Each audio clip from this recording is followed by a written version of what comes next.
اب میں بہت بے چین رہتی، شام کو اداس اداس پھرا کرتی اور اس کی مسکراہٹ تلاش کیا کرتی۔ کسی حد تک اس کی محبت کی تپش سلگتی سی یاد بن کر میرے دل میں باقی تھی، اور میں تنہائی کا درد سہتی رو پڑتی تھی۔ شام ہوتے ہی میرا دل ڈوبنے لگتا۔ میں اب اس دل کی بے چینی سے تنگ آ چکی تھی کہ جو میرے لیے روک بن چکی تھی۔ تبھی اس کی یاد سے چھٹکارا پانے کے لیے مجھے کسی غمگسار سہیلی یا دوست کی اشد ضرورت محسوس ہوتی۔ اب سغرا بھی سے تو میں اپنا دکھ نہیں بانٹ سکتی تھی۔ ایسے میں مجھے نہال کی بہت یاد آتی۔ بتاتی چلوں کہ نہال کا ایک دوست بھی ہمارے گھر سے کچھ دوری پر رہتا تھا۔ ایک روز سیر کو جاتے ہوئے وہ مجھے نظر آیا تو میری جانب چلا آیا۔ میں نے اس سے نہال کے بارے پوچھا، اور پھر یہ روز ہونے لگا کہ جب میں سیر کو نکلتی وہ بھی ادھر موجود ہوتا۔ میں اس سے نہال کے بارے خیریت دریافت کرتی۔ یوں نہال کی یاد کا درد بانٹنے کو میں اس کے دوست نعمان سے باتیں کرنے لگی۔ شروع میں تو یہ باتیں صرف نہال سے متعلق ہی ہوتی تھیں، بعد میں اس میں نعمان کی اپنی ذات سے متعلق دلچسپیاں بھی شامل ہوگی۔ اب ہم بہت سی باتوں پر بحث و گفتگو کرتے۔ اب نعمان کی ذات میرے سامنے تھی، اور نہال جیسے آنکھ اوجل پہاڑ اوجل کے مترادف ہو گیا تھا۔ اب مجھے نہال کے جانے کا غم رہا، اور نہ ہی اس کے لوٹ آنے کا انتظار باقی رہا۔ اس کی یادیں اب میرے ماضی کا حصہ بن گئی۔ جتنا عرصہ نعمان یہاں رہا اس کے ساتھ میرا وقت بہت اچھا بیتا۔ بعد میں وہ بھی بیرون ملک چلا گیا کیونکہ اس کے والد اٹلی میں ہوتے تھے۔ اب مجھے اس کی یاد تڑپانے لگی اور میں پھر سے تنہا ہوگی۔ اب دل بے چین ہوتا، مگر میں اتنا تو جان گئی تھی کہ یہ بے چینی اب کسی اور کے ساتھ سے ختم ہو سکتی ہے اور قرار میں بدل سکتی ہے۔ غرض اس چھوٹی سی عمر میں نے بہت کچھ سیکھ لیا۔ اب میری روح پھر سے کسی ساتھی کی تلاش میں مجھے بے چین رکھنے لگی۔ جب مجھے اپنے مطابق کوئی ساتھی نہ ملا تو میں نے خود ہی نعمان کے ایک دوست سے رابطہ کیا کہ جس کا نام عادل تھا۔ اب میں نعمان کے بارے پوچھنے کے بہانے اس سے بات کرنے لگی۔ اس نے مجھے تسلیاں دی اور کہنے لگا وہ اٹلی سے لندن چلا گیا ہے، مگر اپنا پتہ مجھے دے کر گیا ہے۔ بتاتی چلوں کہ ان دنوں فون کم ہوتے اور خطوط کا رواج تھا۔ عادل کہتا کہ تم مجھے نعمان کے نام خط لکھ کر دے دیا کرو، میں وہ نعمان کو بھجوا دیا کروں گا، اور جب اس کا جواب آئے گا تو تمہاری امانت بھی تم تک پہنچ جائے گی۔ یہ سن کر میں تو خوش ہوگی کہ اب نعمان سے رابطہ ممکن ہو گیا تھا، لہٰذا میں نے ایسا ہی کیا۔ نعمان کے نام خط لکھ کر اس کو دے دیتی اور وہ مجھے لندن سے آئے نعمان کے جوابی خط دے دیتا۔ اب میرا پھر سے نعمان کے ساتھ رابطہ بحال ہو گیا اور میرے دل کو بھی تسلی رہتی۔ میں بار بار ان خطوط کو پڑھتی۔ یوں درمیان کی یہ کڑی یعنی عادل میرے لیے اہم بن گیا۔ مجھے قطعی کسی بات کا احساس نہ تھا کہ یہ میں کیا کر رہی ہوں۔ رفتہ رفتہ نعمان سے میرا رابطہ ختم ہو گیا اور میں عادل کے قریب ہوتی گئی۔ وہ بھی مجھے بہت اہمیت دیتا۔ وہ ایک دلچسپ اور ہر وقت ہنسنے ہنسانے والا نوجوان تھا۔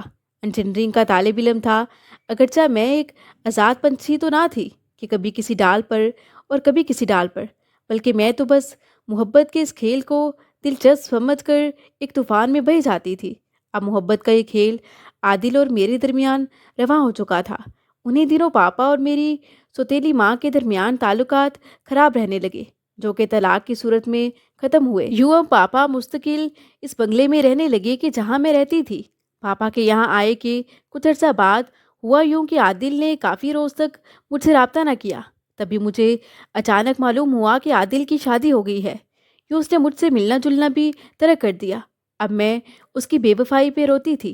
ابھی میں اس شوق کو منانے میں مشغول تھی کہ ایک روز ناشتے کے دوران پاپا نے مجھے بتایا کہ ان کے ایک قریبی دوست کا بیٹا اسد ملتان سے ہمارے یہاں لاہور آ رہا ہے۔ وہ اب اپنی پڑھائی تک کچھ عرصہ ہمارے یہاں ہی ٹھہرے گا۔ اس کے والد اسے ہاسٹل بھجوا رہے تھے۔ میں نے سوچا کہ خالی صاحب سے میرے اتنے اچھے تعلقات ہیں اور سوچیں گے کہ میرا بیٹا وہاں ہاسٹل میں رہ رہا ہے تو اس نے ایک بار بھی رہنے کو نہیں کہا۔ دوسرا یہ کہ ہمارا گھر کافی بڑا تھا، کئی کمرے تو یوں ہی خالی پڑے ہیں۔ وہ اگر یہاں رہ لے گا تو کیا فرق پڑتا ہے۔ خالی صاحب نے ہر مشکل وقت میں میرا بہت ساتھ دیا ہے۔ یوں پاپا نے اسد کے لیے اپنے بنگلے کا گیسٹ روم ٹھیک کروا دیا۔ انہی دنوں سغرا بی کا بھی انتقال ہو گیا۔ گھر میں اور بھی ملازمہ تھی، مگر جو محبت مجھے سغرا بی سے تھی وہ کہاں۔ میں گھر میں بالکل تنہا ہوگی۔ پاپا سارا دن گھر سے باہر ہوتے۔ اسد ہمارے گھر آ کر رہنے لگا۔ شروع میں تو میں اس مہمان سے دور ہی رہی، وہ بھی ہر وقت اپنی پڑھائی میں مصروف رہتا، لیکن وقت کے ساتھ ساتھ یہ اجنبیت کم ہوتی گئی۔ سگرا بی کے انتقال کے بعد پاپا نے میری ایک پھپھو کو گھر بلوا لیا تھا، مگر وہ زیادہ تر اپنے کمرے میں ہی ہوتی تھیں۔ پاپا کاروبار کے سلسلے میں باہر اور ملازم اپنے کاموں میں مگن ہوتے۔ یوں سناٹے بھرے گھر میں بوریت دور کرنے کو میں اس مہمان کے کمرے کے پاس پہنچ جاتی۔ اگر وہ باہر کرسی پر بیٹھا پڑھ رہا ہوتا تو اسے باتیں کرنے کی کوشش کرتی، مگر وہ بہت سنجیدہ قسم کا تھا۔ وہ مجھے خاص توجہ نہ دیتا اور اپنا دھیان اپنی پڑھائی کی طرف رکھتا، تاہم میں نے رفتہ رفتہ اسے خود کی طرف متوجہ ہونے پر مجبور کر ہی دیا۔ یہ بات سچ ہے کہ نہ جانے اس میں کیا خاص بات تھی کہ میرے دل میں جو مقام اس کا بنا وہ سب سے منفرد تھا۔ آج تک تو میں دوسروں کو پیچھے لگ جانے پر مجبور کر دیتی تھی، مگر اس کی سنجیدگی کے باعث میں خود اس کی ذات میں قید ہو کر رہ گئی تھی۔ اگر کبھی اس کے گھر آنے میں دیر ہو جاتی تو میں خود کو سرتاپا اس کا منتظر پاتی۔ اگر وہ کسی بات پر مجھ سے ناراض ہو جاتا تو میں بوکھلا جاتی۔ آج تک میں دوسرے لوگوں پر رعب جماتی اور ان پر غصہ کرتی ہی آئی تھی۔ جب میں ان سے ناراض ہو جاتی تو وہ لوگ کئی جتن کر کے مجھے منانے کی کوشش کرتے تھے، لیکن اسد ناراض ہوتا تو میں خود بے چین ہو کر اس کو مناتی تھی۔ اسد واقعی سب سے مختلف تھا، کیونکہ وہ صاف کو اور اس میں دوسروں کی طرح کھلنڈرا پن نہیں تھا۔ اب جب میں اسد کا موازنہ دوسرے جتنے لڑکے اب تک مجھے ملے تھے ان سے کرتی تو وہ سبھی مجھے ہلکی طبیعت کے اور غیر سنجیدہ لگتے تھے۔ اسد کبھی مجھ سے کوئی فضول بات نہ کرتا اور ہمیشہ مجھے اچھی باتیں سمجھاتا۔ وقت گزرنے کے ساتھ ساتھ اسد کی محبت میرے وجود میں دوڑتے ہوئے خون کی طرح گردش کرنے لگی۔ میں نے تو کبھی اٹھ کر پانی تک نہ پیا تھا، لیکن اسد کی شرافت نے مجھے اس کی کنیز بنا دیا۔ میں اب اسے خوش کرنے کو اس کے کمرے کی بکھری ہوئی کتابوں کو اکٹھا کر کے سجاتی، کبھی اس کے بستر کی چادر درست کرتی، یہاں تک کہ مجھے یہ سب کرنے میں بہت خوشی محسوس ہوتی۔ میں اس کے آنے کا انتظار کرتی اور جب وہ یونیورسٹی سے آتا تو میں خود اس کے لیے چائے بنا کر دیتی۔ وہ بھی مجھے اپنے چھوٹے چھوٹے کام کرتے دیکھ کر خوش ہوتا۔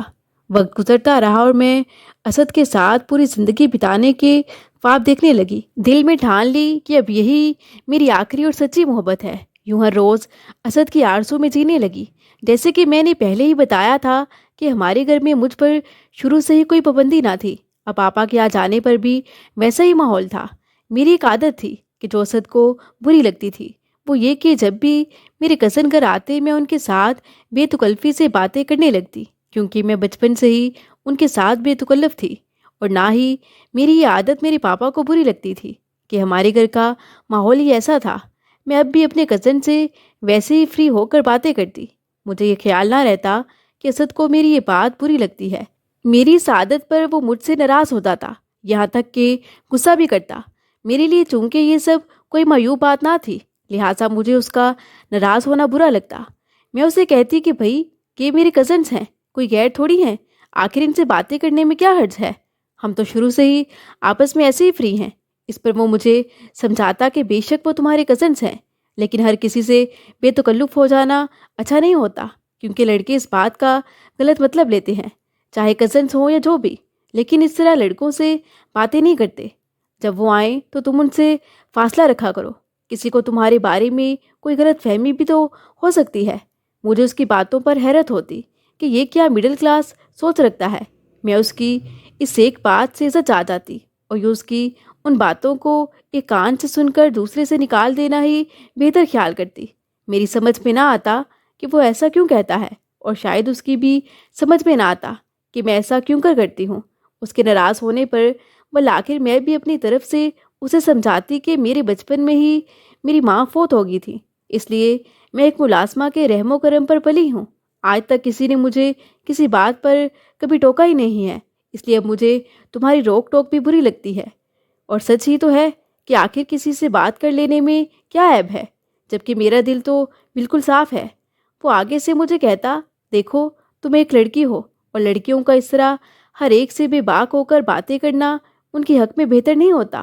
مجھے دیکھو، میں تو لڑکا ہو کر تمہارے علاوہ کسی سے زیادہ بات نہیں کرتا۔ تم نے دیکھا ہوگا کہ میں تو تم سے بھی ایک حد میں رہ کر بات کرتا ہوں۔ پلیز تم بھی ایسا ہی کیا کرو، مجھے تمہارا کسی سے باتیں کرنا اچھا نہیں لگتا۔ تم تو جب کسی سے باتوں میں مصروف ہو جاتی ہو تو اپنے سراپے تک سے بے نیاز ہو جاتی ہو. تمہیں تو اس کی بھی خبر نہیں ہوتی کہ تمہارا دوپٹہ کہاں ہے، قمیض کہاں کو جا رہی ہے. اب وہ روز اسی طرح مجھے سمجھاتا رہتا. میں تنگ پڑ جاتی کہ کیا اس کے پاس اور کوئی ٹاپک نہیں ہے. یہاں تک کہ میں اس سے کوفت کھانے لگی، کیونکہ میں اس معاملے میں خود کو بدل نہیں سکتی تھی. مجھے لگتا تھا کہ وہ اس طرح ہر بات پر اپنی منوا کر مجھ پر حکومت کرنا چاہتا ہے، ہر وقت اپنا کہاں منوانا چاہتا ہے.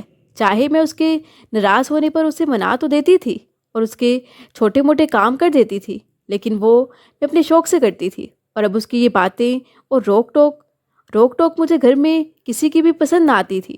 یوں میں نے بیزار ہو کر اس سے بے توجہی برتنی شروع کر دی. اس نے بھی مجھ سے بات چیت کرنا بند کر دی. 2 ہفتے گزر گئے مگر اب اس کی یاد ستانے لگی. اب مجھے کسی پل قرار نہ آتا. اسے جا کر منانے کی کوشش بھی کی مگر وہ تو مان کر نہ دیا. کئی روز تک یہی ہوتا رہا، وہ میری جانب دیکھتا تک نہ. تب مجھ کم عقل لڑکی نے ایک اور راستہ نکالا اور اسے خطوط لکھنے شروع کر دیے. خطوط میں لکھتی کہ میں اپنے کزن سے بے باک ہو کر باتیں ضرور کرتی تھی، لیکن میرے دل میں کوئی میل نہیں تھا. میں تو اپنے دل میں جگہ صرف تمہیں دے چکی ہوں. جب اس نے پھر بھی کوئی رد عمل نہ دکھایا اور بتدریج ناراض رہا تو آخر ایک روز مجھ ندان نے اپنی صداقت کا یقین دلانے کے لیے میں نے نہال، عادل، نعمان سبھی سے اپنے خیالی لگاؤ اور پاکیزہ محبت کی کہانی لکھ دی. یہ بھی لکھا کہ ماں کے پیار کی کمی تھی تو میں نے یہ روحانی سہارے تلاش کیے، مگر میرے دل میں کبھی کوئی کھوٹ، برائی یا میل نہ تھا. صرف ان سے باتیں کر کے خوش رہتی تھی، جبکہ کبھی کچھ غلط کرنے کا نہ سوچا.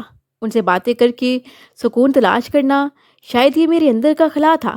حالانکہ میرا ان سے صرف وقتی تعلق رہا، مگر میرے دل کا یہ خلا کبھی نہ بھرا.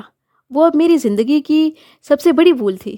میں سمجھ رہی تھی کہ میری یہ جذباتی کہانی اور سچائی اس کے دل پر اثر کرے گی اور وہ میری پاکیزگی کا یقین کرتے ہوئے مجھ پر کزن سے باتیں نہ کرنے کی روک ٹوک ختم کر دے گا.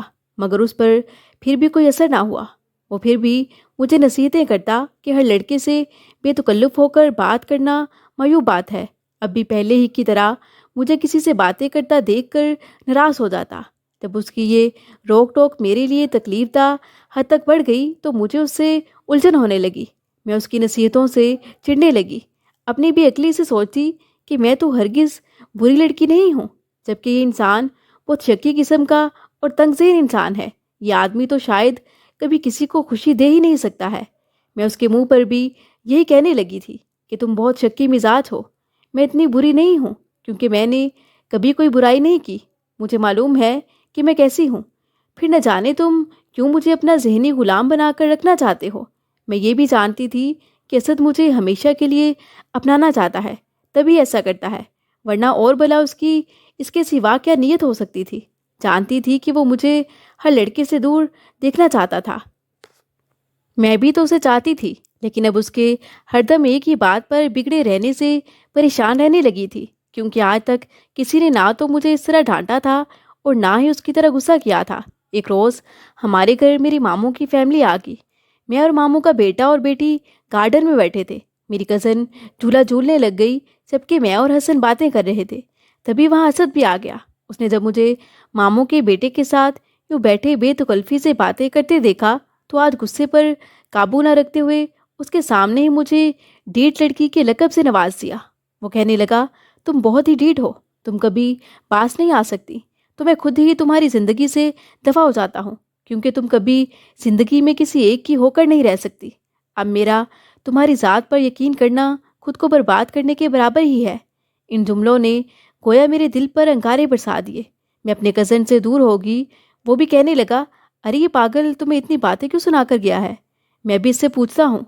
میں نے حسن کو روک دیا اور کسی طرح بات گول کر دی، لیکن یقیناً وہ سمجھ تو گیا ہی ہوگا. ایک روز جب میرا چچا زاد پاپا کے پاس آیا، جاتے ہوئے وہ مجھ سے کہنے لگا، سائرہ فریحہ سے ملنے چلو گی؟ وہ کہہ رہی تھی کہ اگر سائرہ فری ہوئی تو آتے ہوئے اسے لیتے آنا. میں بھی اس وقت اسد کی بے رخی کی وجہ سے جلی کٹی بیٹھی تھی. میں نے کہا، ہاں ضرور چلتی ہوں. یوں وہ مجھے اپنے گھر لے گیا. میں نے اس کے بھائی بہنوں کے ساتھ اچھا وقت گزارا اور میرا موڈ بھی کچھ خوشگوار ہو گیا. جب میں کزن کے ساتھ ہی گھر لوٹی تو اسد لان میں ٹہل رہا تھا اور کافی غصے میں تھا۔ میں پاس سے گزرنے لگی تو مجھے غصے سے دیکھ کر کہنے لگا، تم تو تماشا بن گئی ہو۔ میں نے اس کی پوری بات بھی نہ سنی اور منہ پھیر کر چلی آئی۔ اس کے بعد میں نے اس سے بات چیت کرنا ہی بند کر دی، مگر میں نے دیکھا کہ اس کے بعد سے وہ بہت افسردہ اور کھویا کھویا سا رہنے لگا تھا۔ لیکن اب یہ ہونے لگا کہ مجھے اس کی پریشانی سے خوشی ملنے لگی۔ پہلے میں اس کے لیے تڑپتی تھی، مگر اب اس کی طرف سے مجھ پر بے حسی سے چھا چکی تھی۔ اب اس کو جلانے کے لیے میں اور زیادہ اپنے کزن سے ہنس ہنس کر باتیں کرتی۔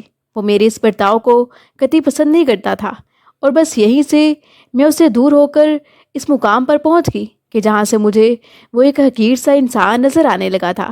اب میں نے اس کے ساتھ کوئی ناطہ نہ رکھا اور اس سے کوسوں دور ہوتی گئی۔ میری بے رخی کو دیکھ کر اب وہ تل ملایا سا رہتا۔ آخر ایک روز مجھے بلا کر نرمی سے کہنے لگا، سائرہ، میں تم سے واقعی محبت کرنے لگا تھا اور ہمیشہ تمہارا بھلا چاہتا تھا۔ تمہیں کسی اور کے ساتھ نہیں دیکھ سکتا تھا، لیکن تم نے میری محبت کی بہت توہین کی ہے۔ تم نے مجھے بہت تکلیف دی ہے، مجھے محبت دے کر محبت چھینی ہے، لیکن اب میں تمہیں کبھی معاف نہیں کروں گا۔ میں نے تمہارا بھلا چاہا اور تم نے مجھ سے ایسا سلوک کیا۔ میں نے آگے سے اسے خوب باتیں سنا دی، پچھلے کئی مہینوں کی تپش اس پر نکال دی۔ اسے بھی غصہ آ گیا اور کہنے لگا، ٹھیک ہے، جی لو تم اپنی زندگی، لیکن یاد رکھنا تمہارے وہ خطوط جو تم نے مجھے لکھے تھے اب تمہارے مستقبل کی تباہی کا باعث بنیں گے۔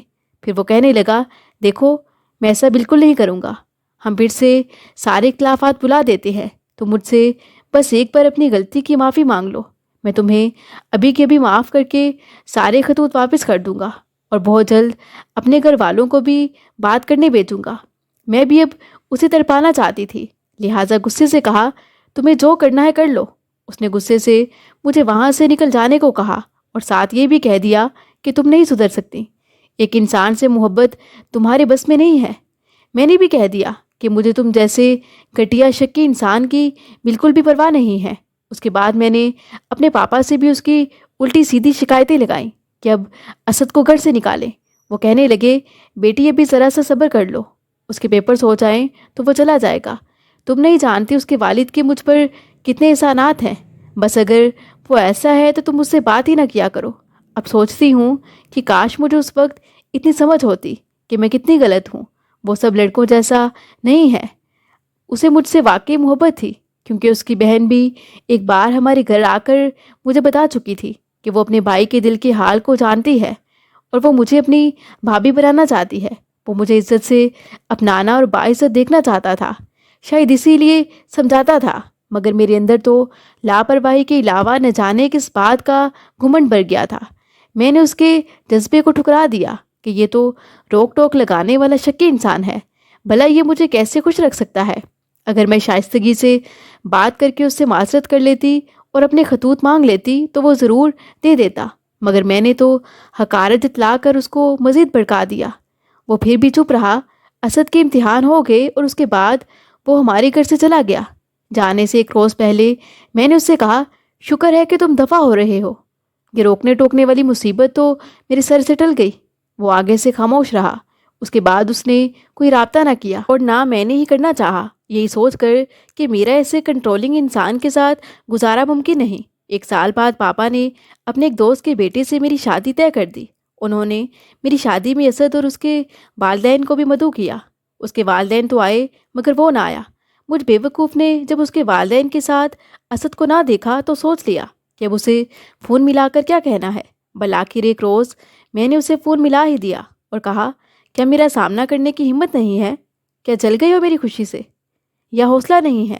شکر ہے میرا ہونے والا شوہر تم جیسی مڈل کلاس چھوٹی سوچ کا مالک نہیں ہے، نہ ہی وہ تم جیسا شکی مزاج ہے۔ یہ تابوت میں آخری کیل تھی جو میں نے اپنی بے وقوفی سے ٹھونک دیے۔ پھر تو اس نے بھی وہ کر دکھایا جو شاید نہ کرتا۔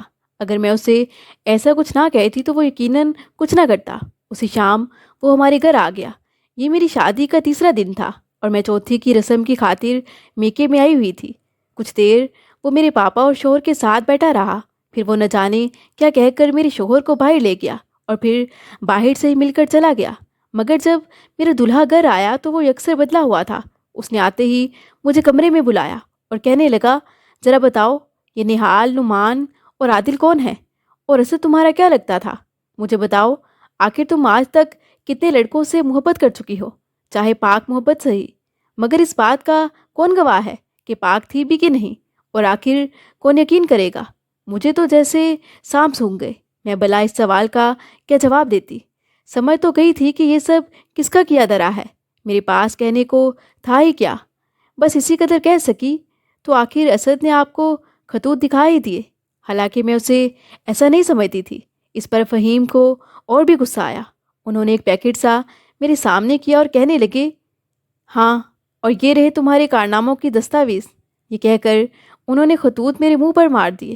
اس کے بعد وہ لاہور سے سیالکوٹ چلے گئے اور میری زندگی ویران ہوگی۔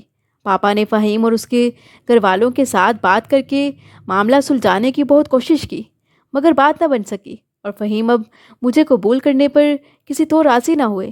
6 ماہ بعد بالآخر بات طلاق پر ختم ہوگی۔ میری طلاق کو 4 سال گزر گئے، مگر میں نے شادی نہ کی۔ جب تک پاپا زندہ رہے مجھے صاحبان میسر رہا۔ ان کے وفات کے بعد جیسے سب کچھ فنا ہو گیا، خود کاروبار سنبھالنے لگی، مگر کوئی تجربہ نہیں ہونے کے باعث خسارہ ہی ہوتا رہا، یہاں تک کہ سب ڈوب گیا۔ ایک دن ایسا آیا کہ میں ایک پڑوسن لڑکی کے بھائی کے کہنے پر فلم اسٹوڈیو چلی گئی، کیونکہ اب مجھے زندگی کی گاڑی خود اپنے پاؤں پر کھینچنی تھی۔ میں نے صرف FA تک پڑھا اور پھر تعلیم چھوڑ دی تھی۔ کوئی کام بھی نہ آتا تھا کہ اچھی نوکری ملتی۔ ایک صورت کے سوا میرے پاس تھا ہی کیا؟ فلمی دنیا بھی عجیب جگہ ہے، یہاں سب نے دلاسے تو دیے مگر ہیروئن کسی نے نہ بنایا۔ مجھے بس ایکسٹرا کے رول ہی ملتے تھے۔ وہ کہتے کہ پہلے ایکسٹرا کے رول کر لو، پھر کسی فلم میں کسی اچھے رول کا چانس بھی مل ہی جائے گا، لیکن میری قسمت ایسی تھی کہ میں ایکسٹرا ہی رہ گئی۔ کبھی کوئی اچھا اور قابل ذکر رول نہ ملا اور میں اسی آس میں جیتی مرتی جیون کی ناؤ کھینچتی رہی۔ آخر جینے کے لیے کچھ نہ کچھ رقم بھی کمانا تھی۔ شاید مجھے اداکاری نہ آتی تھی، ایک ایکسٹرا کی بھی کوئی زندگی ہوتی ہے کیا؟ لیکن میں آپ کو بتاتی چلوں کہ میں کسی شوق سے ایکسٹرا بننے نہیں آئی تھی اور نہ مجھے فلموں میں آنے کا شوق تھا۔ قسمت کا لکھا کہوں یا اپنی نادانی، جس نے مجھ جیسی کئی دلوں کی رانی کو فلموں کی راہ دکھا دی تھی۔ میں ہیروئن تو نہ بن سکی مگر ایکسٹرا گرل بن کر خجل و خوار ضرور ہوگی، اور آج تک خوار ہوں۔ یوں ہی وقت گزرتا رہا اور میں عمر کی اس منزل تک پہنچ گئی کہ ایکسٹرا کے رول ملنے بھی بند ہو گئے۔ اس کے بعد میں نہ ادھر کی رہی نہ ادھر کی۔ اب آپ سوچ سکتے ہیں کہ اس کے بعد میں نے کیسی زندگی گزاری ہوگی۔ سوچتی ہوں اگر میں اس وقت اسد کا کہنا مان لیتی تو آج زندگی کے جنگل میں شاید ایسی نہ ہوتی، مگر ایک باتیں کرنے کے چسکے نے میری زندگی خراب کر کے رکھ دی۔ لڑکی چاہے کتنی خوبصورت ہو، اگر اس کے پاس عقل و دانش کی کمی ہو تو وہ خوار ہی ہوتی ہے، اور مجھ میں بھی عقل ہی کی کمی تھی، اور خوبصورتی کا سورج تو ایک روز ڈل ہی جاتا ہے، تب مجھ سی لڑکیاں لاوارث ہو جاتی ہیں اور کہیں کی نہیں رہتی۔ اللہ پاک سے دعا ہے کہ وہ تمام بیٹیوں کو نیک ہدایت دے۔ مزید دلچسپ سچی کہانیوں کے لیے چینل کو سبسکرائب کریں۔